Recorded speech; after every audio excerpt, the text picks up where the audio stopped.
Her face was swollen, blood on her lip, eyes wild, silent.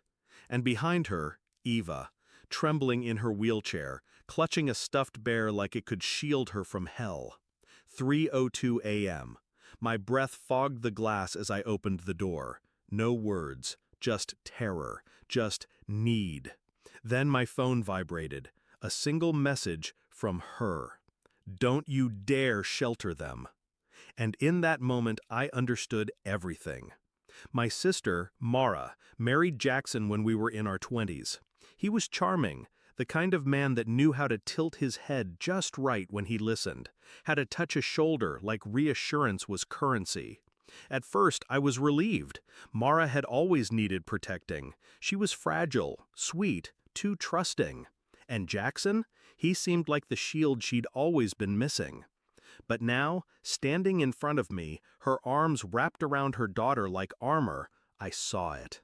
The years, the bruises, the silence, the weight of fear she'd carried for so long.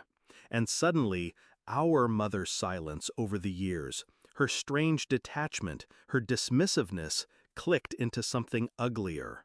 This wasn't just Mara's shame, this was our family's secret. I kept them hidden, tucked them in the guest room, drew the curtains, moved like a ghost for days. Eva didn't speak, not until day 3 when she whispered, "He locks her in the basement when she talks too much." I gripped the edge of the sink until my knuckles cracked white. I wanted to burn the world, but rage doesn't protect the innocent. Planning does. I didn't confront my mother right away. I let her keep texting, calling, insisting this wasn't my business. So I made it my business.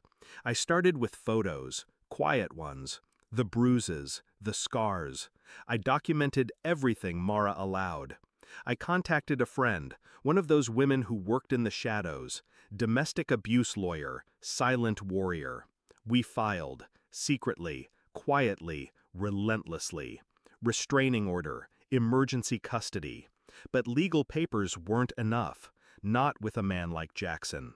I visited their house, told him I was just checking on things for Mara. He opened the door with that smug smile. "How's my little runaway doing?" I smiled back. "Healing." He laughed, called her dramatic, said she'd always had episodes.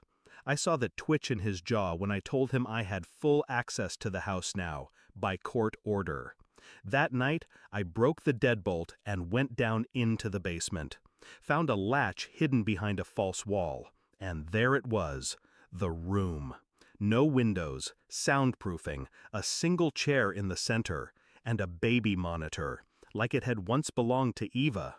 I took photos, every inch, every grotesque inch. Then I drove to my mother's house, put the printed photos on her kitchen table.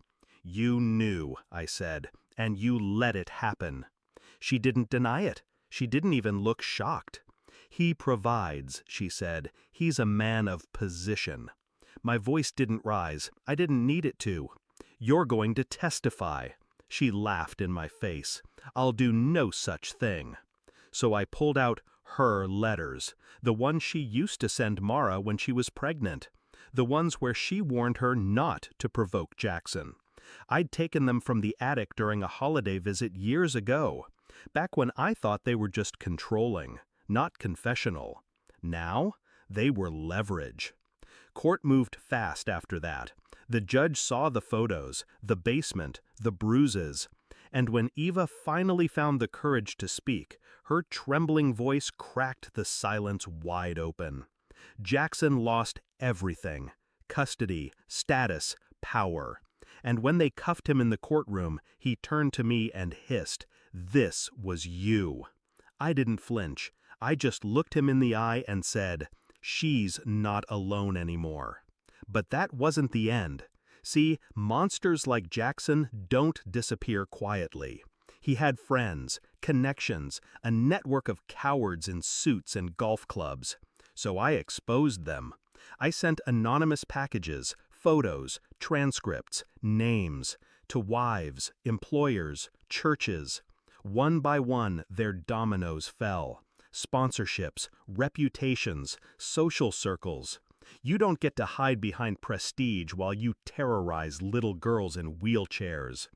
Months passed. Mara started smiling again, real smiles. Eva drew a picture of us, labeled it, "My Safe People."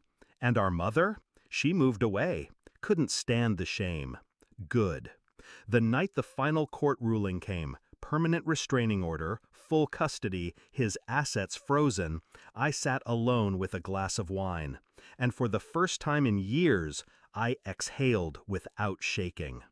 They say monsters wear masks, but in my family, they wore wedding rings and pearls and polite smiles.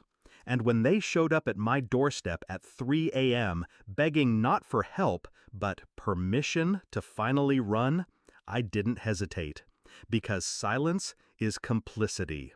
And I'd rather be the villain in their twisted family story than the bystander who let a child live in fear. Some monsters wear wedding rings, but now they wear orange jumpsuits too.